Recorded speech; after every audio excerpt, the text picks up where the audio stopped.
ونعوذ بالله من شرور أنفسنا ومن سيئات أعمالنا من يهده الله فلا مضل له ومن يضلله فلا هادي له ونشهد أن لا إله إلا الله وحده لا شريك له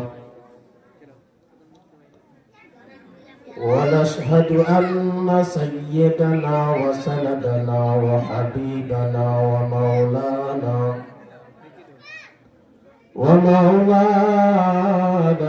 محمدا عبده ورسوله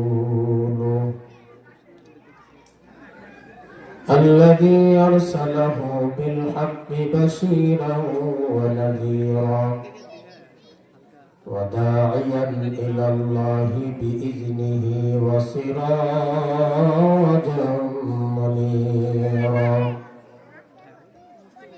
أما بعد فأعوذ بالله من الشيطان الرجيم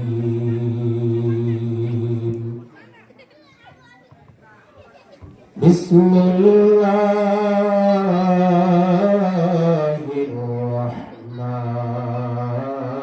الرحمن الرحيم إن الله يأمركم أن تودوا الأمانات إلى أهلها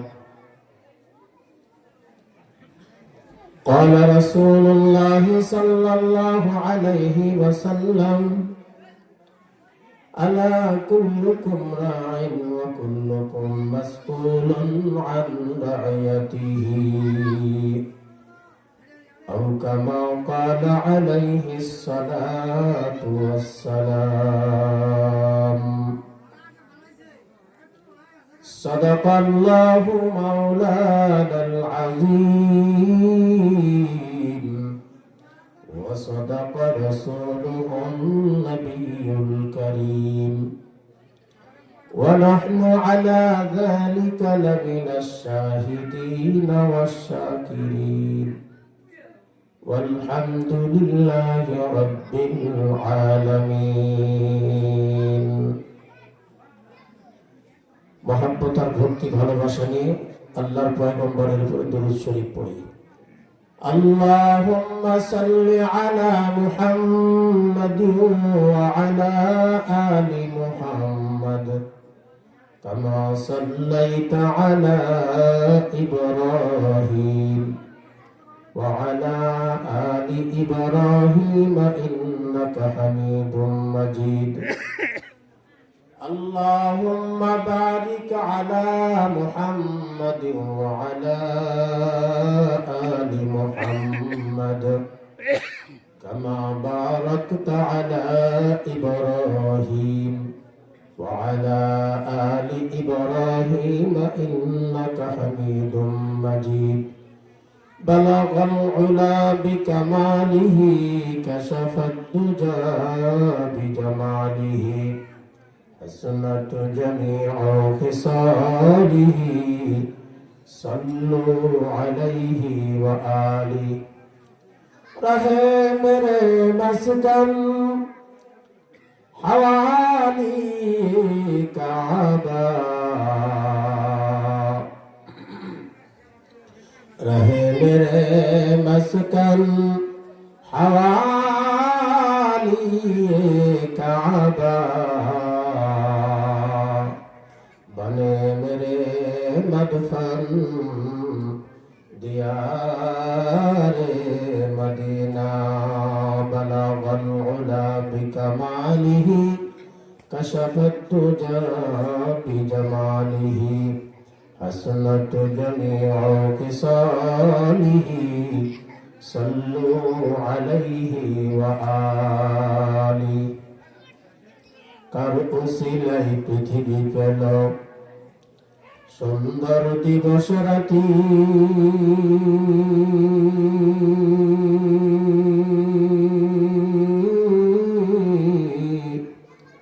কার উসিলায় মানুষ পেল কোরআন নামক বাতি,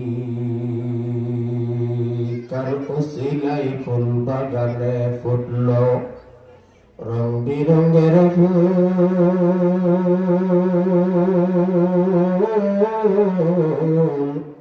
সে যেমন কেহ নয় ধরায় নামটি তাহার মুহাম্মদ রাসূল। আজ থেকে বহু বছর আগে এই পৃথিবীর বুকে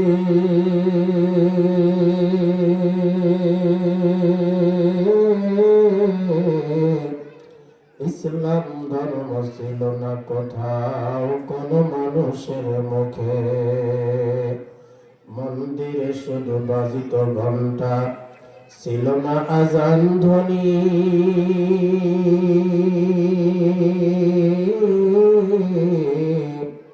এসেছিলে তুমি সে আধার জগতে, হে সাধক রব্বানী, কালেমা লা ইলাহা ইল্লাল্লাহ।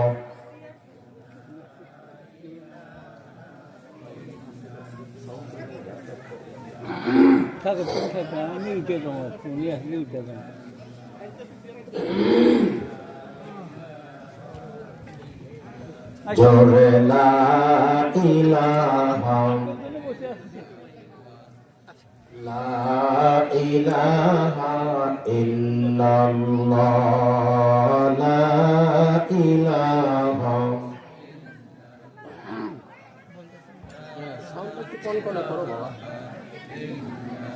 লা ইলাহা ইল্লাল্লাহ, লা ইলাহা।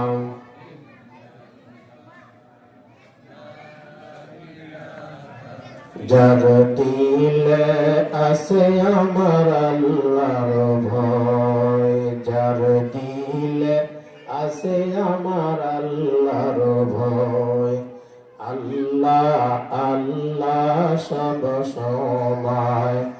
আহার নিদ্রা ভালো লাগে না, ভালো লাগে শুধু আল্লাহ, লা ইলাহা।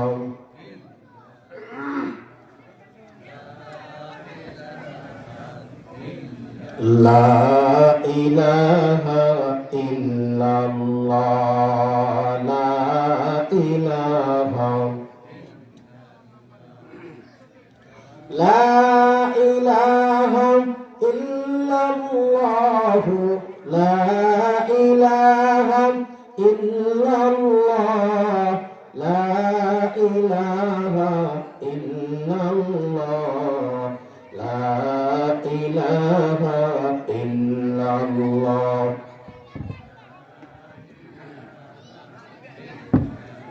লা ইলাহা ইল্লাল্লাহ মুহাম্মাদুর রাসূলুল্লাহ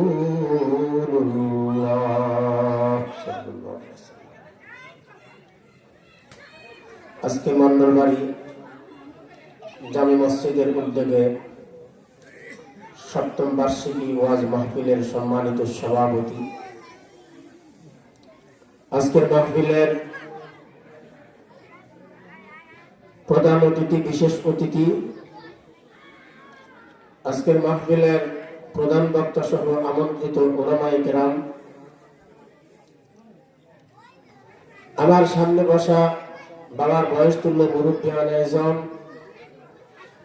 শুভ বয়স্তুল্য যুবক ভাইরা, পর্দার আড়ালে অবস্থানরত আমার দোয়ার খনি মা এবং বোনেরা, সকলে মিলে আল্লাহ পাকের শুকর গুজার করছি যে আল্লাহ পাক আমাদেরকে মায়া করে, দয়া করে আজকের এই মুহূর্ত পর্যন্ত আমাদের হায়াতের জীবনকে দীর্ঘায়িত করে জান্নাতি আয়োজনের মাঝে উলামায়ে কেরামের নিসবতে, কোরআনের মহব্বতে যে আল্লাহ পাক আমাদেরকে বসার তৌফিক দিলেন, সেই মালিকের দরবারে কালিমাতুশ শুকর আদায় করার লক্ষ্যে ইখলাসের সাথে মুমিনের কণ্ঠে জবান খুলে বলি আলহামদুলিল্লাহ। অসংখ্য অগণিত দরুদ ও সালাম বর্ষিত হোক নবিকুল সম্রাট, দুজাহানের সরদার, হাবিবে কিবরিয়া, আশরাফুল আম্বিয়া, সাইয়্যিদুল মুরসালিন, খাতামুন নবিয়্যিন, রাহমাতাল লিল আলামিন, সর্বযুগের সর্বকালের সর্বশ্রেষ্ঠ মহামানবের প্রতি আমরা দরুদ শরীফ পড়ি সাল্লাল্লাহু আলাইহি ওয়াসাল্লাম। সম্মানিত হাজিরিন, আমি আপনাদের খেদমতে পবিত্র কোরআনুল কারীমের সূরা নিসার 58 নম্বর আয়াতে কারিমা থেকে তেলাওয়াত করেছি। এরপরে নবী আলাইহিস সালাতু ওয়াস সালামের অসংখ্য অগণিত হাদিসে মোবারকা থেকে ছোট্ট একটা হাদিসে মোবারকা পড়েছি। আল্লাহ পাক যদি আমাকে দয়া করেন, আমার তেলাওয়াতকৃত আয়াত এবং হাদিসকে সামনে রেখে কিছু কথা বলার ইচ্ছা পোষণ করেছি। আমা তৌফিকি ইল্লা বিল্লাহ। সম্মানিত হাজিরিন, কথা খুব লম্বা করার কোনো সুযোগ নাই, যেহেতু সবাই সংক্ষিপ্ত।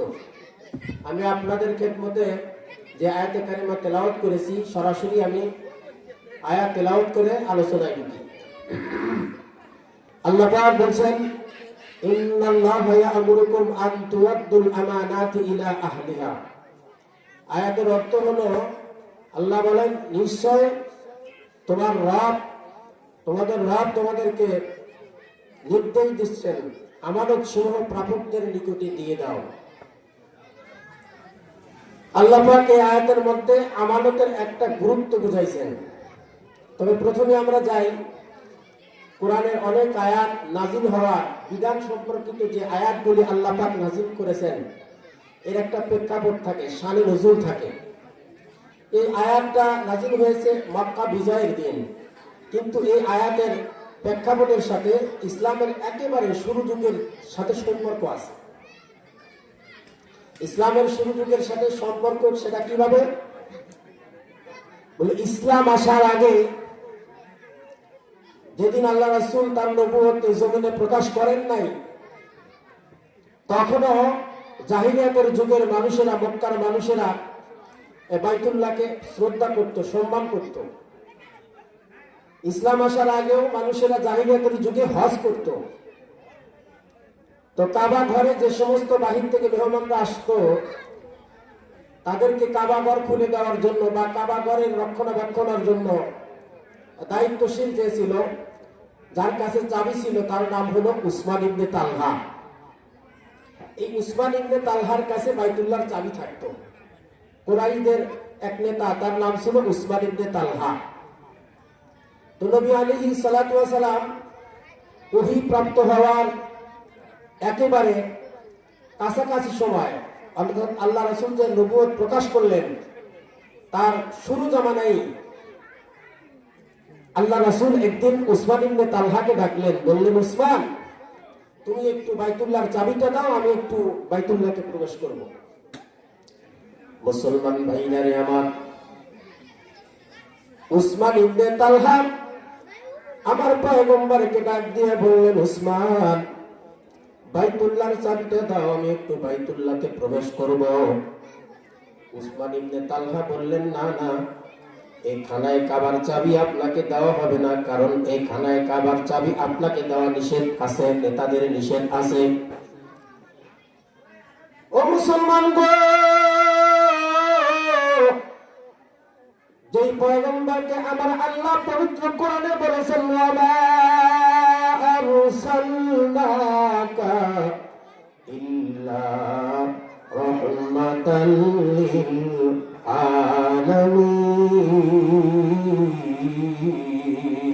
আল্লাহু আকবার। আমার আল্লাহ পবিত্র কোরআনে ঘোষণা দিলেন, নবী গো, আমি আল্লাহ আপনাকে গোটা জগতের জন্য, গোটা আলমের জন্য, সমস্ত আলমের জন্য, সমস্ত সৃষ্টিকুলের জন্য আমি আপনাকে রহমত স্বরূপ প্রেরণ করেছি। আমার যেই পয়গম্বর আল্লাহর সমস্ত সৃষ্টিকুলের জন্য রহমত হিসাবে প্রেরণ করলেন, আল্লাহ পাক যাকে প্রেরণ করলেন, যার মর্যাদা, যার শান হলো আল্লাহর সৃষ্টিকুলের মধ্যে সকলের ঊর্ধ্বে। এই জন্য বলা হয়, আল্লাহ হলেন আমাদের স্রষ্টা, সৃষ্টিকুলের মধ্যে সর্বশ্রেষ্ঠ হলো আমার নবী মুহাম্মদুর রাসূলুল্লাহ।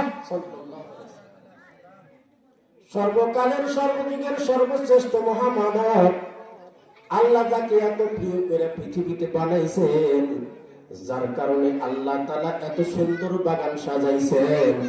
ওই পয়গম্বর আল্লাহর ঘরে ঢুকতে চায়, অথচ কুরাইশরা বাধা দেয়।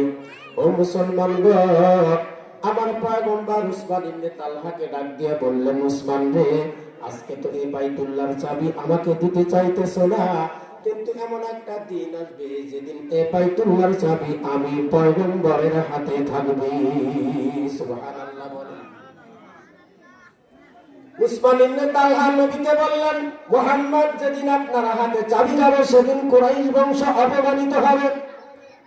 আমার পয়গম্বর ডাক দিয়ে বললেন, না না উসমান, যেদিন আমার হাতে চাবি থাকবে সেদিন কুরাইশরা সম্মানিত হবে। উসমান বলে অপমানিত হবে, আমার নবী বলেন সম্মানিত হবে। এইভাবে কথা কাটাকাটির মধ্য দিয়া উসমান ইবনে তালহার দিলের মধ্যে দাগ কাটা শুরু করেছে। কিরে, আজ পর্যন্ত তো মুহাম্মদ যত কথা বলেছে সব তো সত্য প্রমাণিত হয়েছে। এই মুহাম্মদ তো আমাদের চোখের সামনে জন্ম নিল, বড় হইল, জিন্দগিতে কোনোদিন তার থেকে আমরা কোন রকমের মিথ্যা পাই নাই। তাইলে মুহাম্মদ যা বলে সত্য সত্য প্রমাণিত হয়, তাহলে একদিন এই বাইতুল্লাহর চাবি মুহাম্মদুর রাসূলুল্লাহর হাতেই যাবে। উসমান ইবনে তালহার দিল চাইছিল তখনই কালেমা পড়ে মুসলমান হয়ে যায়, কিন্তু পরবর্তীতে উসমান বলেছেন আমি কালেমা পড়তে পারি নাই। কারণ হলো মক্কার কুরাইশরা সন্ত্রাসী কর্মকাণ্ড করবে, নির্যাতন করবে। কুরাইশদের নির্যাতনের ভয়ে উসমান ইবনে তালহা কালেমা পড়ে মুসলমান হতে পারে নাই। ও মুসলমান গো, শেষ পর্যন্ত আল্লাহর পয়গম্বরকে তারা আল্লাহর ঘরে ঢুকতে দিলেন।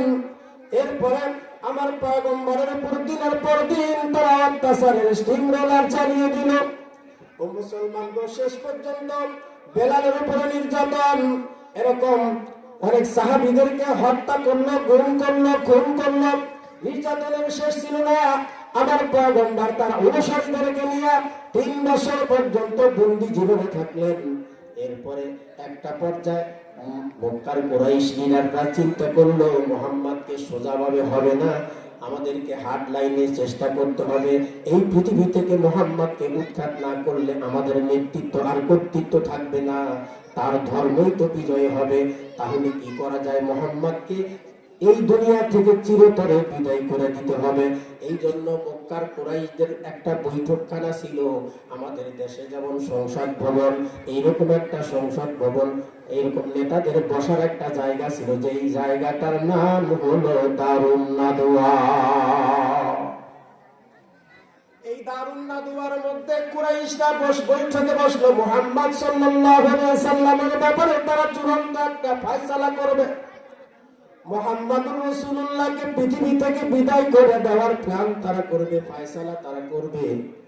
এমন সময় মিস্টার ইবলিস শয়তান মানব সুরতে সেখানে গিয়া হাজির হইল। ইবলিস শয়তান ওই যুগে মানবের সুরতে চলাফেরা করার সুযোগ পাইতো। পরবর্তীতে আল্লাহ তাআলা ইবলিস শয়তানকে মানব সুরতে আসার সুযোগ আল্লাহ দেন নাই। এই জন্য আমরা শয়তানকে মানব সুরতে আমাদের সামনে দেখি না। ও মুসলমান গো,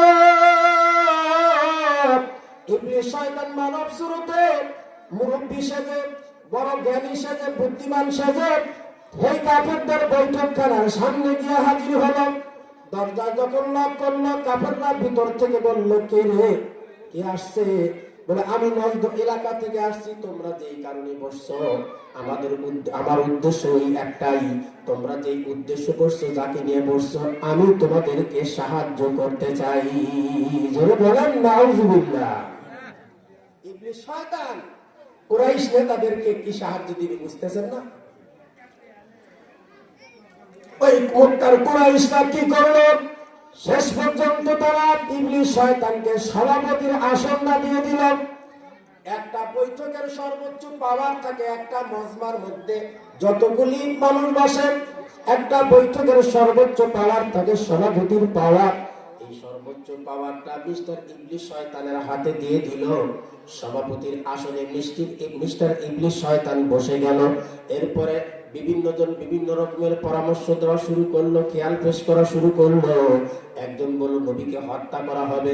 ইবলিস শয়তান বলে তোমরা যদি নবীকে হত্যা করো তাহলে নবীজির ভক্তবৃন্দ, নবীজির আশেকানেরা এসে তোমাদের বিরুদ্ধে যুদ্ধের ঘোষণা দিবে, তোমরা বেকায়দায় পড়ে যাবে। আরেকজন বলল নবীকে বন্দী করা হবে। বলে না, নবীকে বন্দী করা হলেও তার ভক্তবৃন্দরা তাকে ছাড়াই নিয়ে যাবে। বলে নবীকে দেশান্তর করা হবে। বলে না না, এই ভুল করা যাবে না, কারণ নবীকে যদি দেশান্তর করা, তার যে আখলাক, তার যে চরিত্র, তিনি যদি যেই দেশে যাবে সেই দেশের মানুষরা আকৃষ্ট হবে তার সুন্দর আখলাক আর চরিত্র দেখে, তার দল কিন্তু ধীরে ধীরে বাড়ি হইতে থাকবে। তাকে যদি দেশান্তর করো তাহলে যেই দেশের মধ্যে যাবে ওই দেশের মধ্যে তার দলকে ভারী করবে। না না, তাকে দেশান্তর করা যাবে না। বলে তাকে হত্যাও করা যায় না, বন্দী করে রাখা যায় না, দেশান্তর করা যায় না। তাহলে কি করা যায়? ওই জায়গার মধ্যে মিস্টার ইবলিস শয়তানের বৈঠকের মধ্যে মিস্টার আবু জেহেল দাঁড়িয়ে বলল, সভাপতি সাহেব, আমার একটা খেয়াল, তাকে হত্যাই করা হবে, কিন্তু হত্যার সিস্টেমটা হবে এই মক্কার কুরাইশদের যত নেতা থাকবে সমস্ত নেতাদের ভিতর থেকে, সমস্ত গোত্র থেকে একজন করে মানুষ নেওয়া হবে। সবাই মিলে যখন আমরা একযোগে মুহাম্মদকে হত্যা করে দিব, মুহাম্মদের ভক্তবৃন্দরা, দলের লোকেরা এতগুলি মানুষের বিরুদ্ধে যুদ্ধের ঘোষণা দিতে পারবে না। বাস আমরা আমাদের কাছে জরিমানা চাইবে, আমরা জরিমানার ব্যবস্থা করব। মুহাম্মদ পৃথিবী থেকে বিদায় নিয়ে চলে গেল, তার দল শেষ হয়ে যাবে। বলে হ্যাঁ, এটাই করতে হবে। তাই তো আমার আল্লাহ পরবর্তীতে কোরআনের আয়াত নাযিল করে নবীকে সান্ত্বনা দিলেন, নবী গো, আপনার বিরুদ্ধে তারা যে ষড়যন্ত্র করছিল আমার আল্লাহ সূরা আনফালের ভিতরে শোনায় দিলেন, وَإِذْ يَمْكُرُ بِكَ الَّذِينَ كَفَرُوا لِيُثْبِتُوكَ أَوْ يَقْتُلُوكَ أَوْ يَخْرُجُوكَ اللَّهُ وَيَمْكُرُونَ وَيَمْكُرُ اللَّهُ وَاللَّهُ خَيْرُ الْمَاكِرِينَ।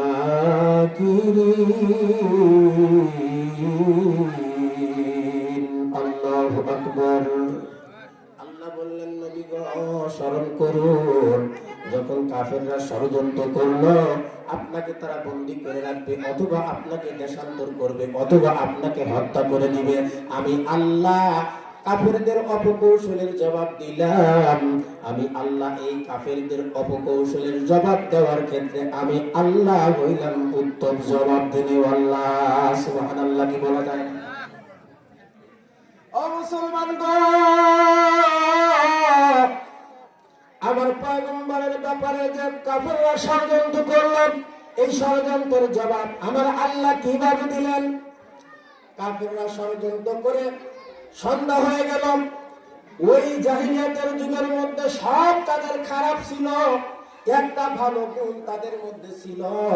তারা চিন্তা করত যত অন্যায় অপরাধ করি না কেন, কিন্তু রাতের অন্ধকারে একজন মানুষের ঘরে ঢুকে মানুষ হত্যা করা, তাকে হত্যা করা, এটা মহা পাপ তারা মনে করত।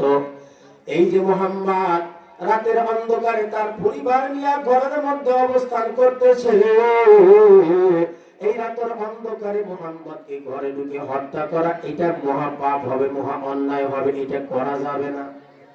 তাহলে কি করতে হবে?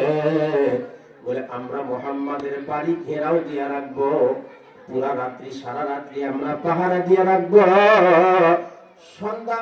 সকাল যখন হবে তখন আমরা মুহাম্মদকে একযোগে হামলা করে শেষ করে দিব। নাউজুবিল্লাহ বলেন। ও মুসলমানগণ, আমার পয়গম্বরের বাড়ি ঘেরাও দিয়া কাফেররা আছে। ইতিমধ্যে আমার আল্লাহ জিবরাইলকে পাঠা দিলেন, জিবরাইল যাও আমার পয়গম্বরকে জানাইয়া দাও আমার পয়গম্বরের বাড়ি কিন্তু কাফেররা ঘেরা দিয়ে আছে, আমার পয়গম্বরকে হত্যা করার ষড়যন্ত্র তারা করেছে। ও মুসলমান গো, আমার পয়গম্বরের উপরে হুকুম হইল, নবী গো আপনি এখন ঘর থেকে বের হন, আপনাকে হিজরত করতে হবে। আমার পয়গম্বর বাহিরে এসে দাঁড়ায় দেখে, আমার পয়গম্বর তাকিয়ে দেখে কাফেররা এমন ভাবে দাঁড়িয়ে আছে, একজনের হাত আরেকজন ধরে আছে, এইভাবে বাড়ির চতুর্দিক দিয়ে ঘেরাও আছে, ওখান থেকে বের হওয়ার মতো কোনো সুযোগ নাই। আমার আল্লাহ তাআলা আমার পয়গম্বরকে জানায় দিলেন জিবরাইলের মাধ্যমে, জিবরাইল গো তাড়াতাড়ি যাও আমার হাবিবকে গিয়া বলো সূরা ইয়াসিনের কয়েকটা আয়াতে কারিমা তেলাওয়াত করে এক মুষ্টি বালুর মধ্যে ফুঁক দিয়ে যেন কাফেরদের চোখের দিকে ছুঁড়ে মারে। নবী আমার কি করলেন? এক মুষ্টি বালু হাতের মধ্যে নিলেন, সূরা ইয়াসিনের কয়েকটা আয়াতে কারিমা তেলাওয়াত করে বালুগুলির মধ্যে ফুঁক দিলেন, এরপরে কাফেরদের দিকে ছুঁড়ে মারলেন। কিন্তু মজার ব্যাপার হলো, একজন মানুষের হাতের মুষ্টি এক মুষ্টি বালু ফিকা দিলে চতুর্দিকের কাফেরদের চোখে কেমনে যায়? আমার আল্লাহ পরবর্তীতে কোরআনের আয়াত নাযিল করে আমার পয়গম্বরকে জানায় দিলেন, নবী গো আপনি তো একদিকে মারছিলেন, কিন্তু ওই সমস্ত বালু কণাগুলি আমি আল্লাহ চতুর্দিকের কাফেরদের পৌঁছায় দেওয়ার দায়িত্ব সেদিন আমি আল্লাহর আমার কুদরত বহন করেছিল। সুবহানাল্লাহ বলেন। ও মুসলমান গো, একটা কথা ছেড়ে গেছে, মজার ব্যাপার হলো আমার পয়গম্বরকে জানে মেরে ফেলার ষড়যন্ত্র করতেছে, নবীর সাহাবীদেরকে হত্যা করেছে, গুম করেছে, খুন করেছে, সব করেছে, শেষ পর্যন্ত পয়গম্বরকে দেশ ছাড়তে বাধ্য করতেছে। কিন্তু আমার পয়গম্বর কেমন আমানতদার ছিলেন, কেমন সব ব্যক্তি ছিলেন, তার আমানতদারি নিয়ে কাফেররা পর্যন্ত প্রশ্ন তুলতে পারে নাই। বলে কাফেরদের অনেক দামি দামি সম্পদ আমার পয়গম্বরের কাছে রাখতো, বলে আমার নবী কাফেরদের ষড়যন্ত্রে নবী আমার দেশ ছেড়ে রাতের অন্ধকারে চলে যাবেন। হযরত আলীকে ডাক দিয়ে বললেন, আলী রে তুমি আমার বিছানার মধ্যে শুয়ে পড়ো, এই যে অমুক অমুক ব্যক্তির এই এই দামি দামি সম্পদ আমানত আমার হিসাবে আমার কাছে রাখছে, তুমি পরবর্তীতে হিজরত করবে, এই সম্পদগুলি তুমি তাদেরকে পৌঁছায়া দিবি। নবী আমার কেমন দয়ার সাগর, নবী আমার নবীর মধ্যে কেমন ইনসাফ ছিল। ও মুসলমান গো, যাকে জানে মেরে ফেলার ষড়যন্ত্র করতেছে, অথচ তাদের রেখে দেওয়া আমানত সঠিকভাবে পৌঁছায় দেওয়ার চিন্তায় নবী আমার ব্যস্ত আছে।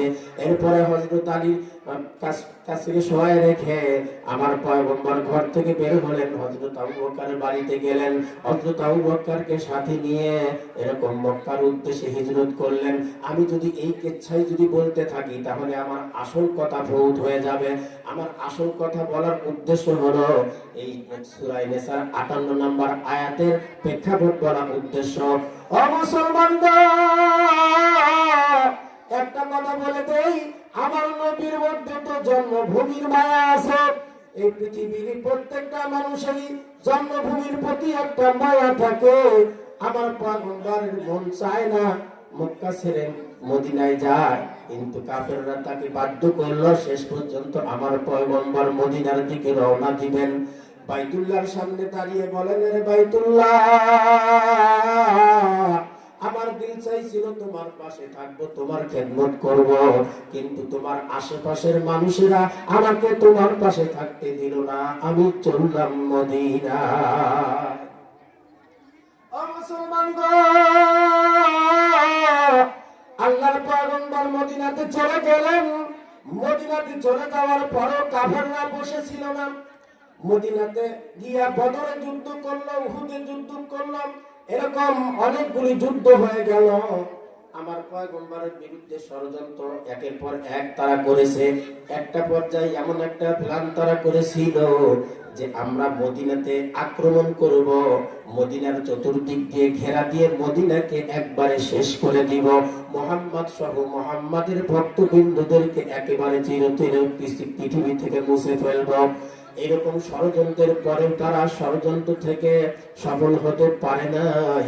শেষ পর্যন্ত আমার পয়গম্বর একটা পর্যায়ে ওই যে হুদাইবিয়ার সন্ধি চুক্তি ছিল ওইটা ভঙ্গ করার কারণে আমার পয়গম্বর 10,000 বাহিনী নিয়ে মক্কা বিজয়ের জন্য মক্কায় ঢুকলেন। ও মুসলমান, যেই মানুষটাকে দেশ ছাড়া করলো, তার সাথী সঙ্গীদেরকে হত্যা করলো, গুম করলো, খুন করলো, সেই মানুষটার জীবনের শেষ মুহূর্তে মাদানী জিন্দেগিতে আমার পয়গম্বরের সাথে 10,000 বাহিনী, 10,000 যোদ্ধা নিয়ে মাতৃভূমি মক্কার দিকে যখন রওনা হলো, মক্কার মানুষ সেদিন প্রস্তুত ছিল না। কিন্তু আল্লাহর পয়গম্বর যখন মক্কায় ঢুকলেন, মক্কার কিছু মানুষদের মধ্যে এমন একটা আতঙ্ক ছড়ে গেল যে আমরা মুহাম্মদকে এত কষ্ট দিয়েছি, এত নির্যাতন করেছি, আজ বুঝি আমাদের রক্ষা নাই, আমাদের যাকে পাবে তাকেই মনে হয় মাটির সাথে মিশায়া দিবি। কিন্তু না না, আমার পয়গম্বর কেমন আখলাক দেখাইলেন। এই জন্যই তো আমার আল্লাহ পবিত্র কোরআনের সূরা কলামের মধ্যে আল্লাহ বলেছেন, ওয়া ইন্নাকা লাআলা খুলুকিন আযীম। আল্লাহু আকবার। আল্লাহ বলেন, নবী গো, নিশ্চয় আপনি মহান চরিত্রের উপর প্রতিষ্ঠিত। আমার আল্লাহ পয়গম্বরকে এমন একটা চরিত্র দিয়েছে, সাধারণ চরিত্র